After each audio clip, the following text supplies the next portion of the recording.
Tesla is up 8.08% despite bad news, which I'll cover. One reason Tesla is up so much today is because everything is up, but Tesla is up the most despite bad news. The bad news, it's a little bit complicated. Let's start right here. A senator wants the US to pause implementation of new electric vehicle tax credits. Starting from January 1st, basically, we were supposed to have specific guidance and specific requirements that manufacturers had to meet to be qualified for this $7,500 credit. But now we don't have the guidance, and these requirements are not going to be in effect, at least temporarily, because the government is saying, oh, this is too hard to figure out, give us more time, we can't do it that fast. So in the meantime, we will just use prior requirements, basically, and that makes more manufacturers supposedly qualify for this EV credit. But what Manchin is saying is that US is not benefiting from this because we were supposed to have 50% of the value of the battery components to be manufactured or assembled in North America, and 40% of the value of the minerals contained in batteries were supposed to be mined or processed in countries where the US has a free trade agreement. And every single year, these numbers are supposed to go up. So now Manchin is saying, what is the point of this bill then? It's like, are we going to send money to China, basically? Because a lot of these EV components do come from China.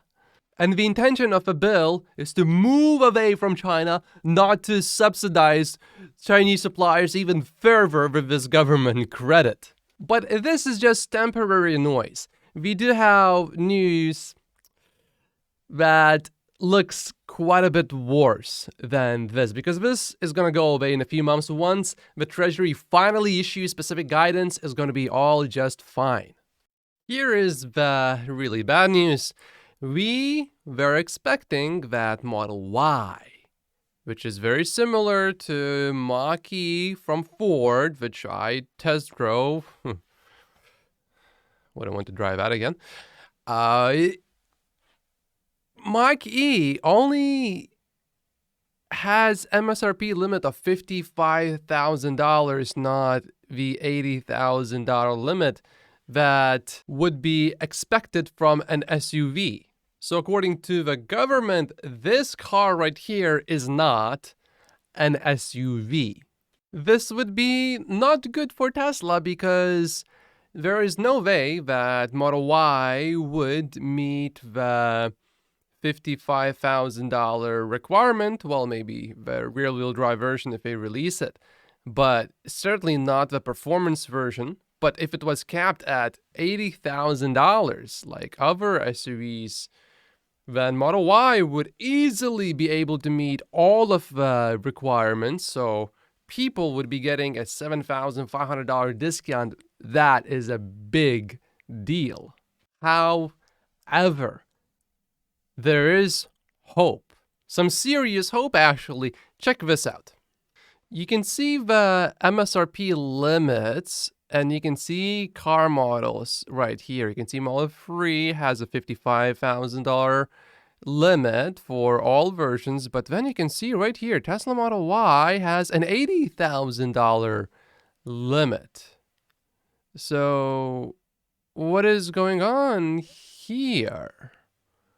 Well, when we look here, a 5-seat variant only gets $55,000 in terms of the highest price where Model Y would qualify. So we need to ask ourselves a few questions. Is this really bad? And how much more expensive is it to make a 7-seat variant? And would most people prefer a 7-seat variant over a 5-seat variant, even if they don't need the 7 seats? So currently, when you go to Tesla's website and you check out the Model Y, let's go for the Model Y long range, you can add a 7-seat option right here instead of 5 seats, and that costs you $3,000 more. Of course, Tesla must make some money, so not all of that $3,000 is going to be an expense, but you know that a lot of people will be getting the 7-seat version even though they completely don't need it. It's not ideal, but there is what Charlie Munger calls a perverse incentive to sell the 7-seater version to everyone who doesn't actually even need it, because the more expensive option is actually going to be a cheaper option. Now, if we go with the performance version of a Model Y, currently, unfortunately, or maybe fortunately, you cannot get a 7-seater. I think that's probably, if you got a performance Model Y, I think the speed of the performance Model Y is a very good way to put the kids back in their seats by accelerating unexpectedly very quickly if they are misbehaving. So expect to see a lot of mommies driving around with 5 kids in the back that will completely obliterate even this Ferrari when the traffic light turns green. This performance Model Y is almost 1 second faster than that Ferrari. Oh, but we are not done yet. Check this out. Tesla's 5-seat Model Y is a sedan, but when it has a 7-seat option, all of a sudden, it is an SUV. The Mustang Mach-E is a sedan. The Volkswagen ID.4 is an SUV, though neither offers a 7-seat option. Okay. The ID.4, it must be bigger. That's the only explanation why that would make sense, right? So let's take a look. This is Volkswagen ID.4. The length of it is 180.5 inches. Okay. And Tesla is 187 inches. So 7 inches longer? Okay, maybe it's more narrow. The ID.4 is 72.9 inches wide, and Tesla is 75.6, so more than 2 inches wider. Okay, but if Volkswagen is much more efficient with its space, there's going to be a lot more cargo space, so that must be why it is an SUV and Model Y is not. Volkswagen offers 64.2 cubic feet, and Tesla has 72.1, and that's without the front trunk, which the Volkswagen does not have.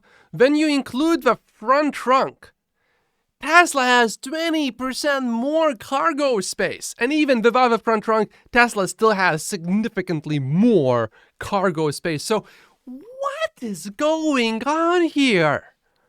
Corruption. Corruption is going on. Or incompetence. Incompetence, probably more likely. Although, maybe not. The only way that you can make an argument that Volkswagen ID.4 is an SUV and Model Y is not is if you look at the height. The ID.4 is 65.1 inches tall, and Model Y is 64 inches tall, making it about this much shorter, while it's like a lot more wider and longer, and also a lot more cargo space. Now some good news. We have 285,000 vehicles with access to FSD beta. Now that's a nice number. Most importantly, Tesla crushed the most important record that was previously held by Volkswagen's Beetle. Broke the Beetle's 1969 record for most sold car in Norway with Model Y.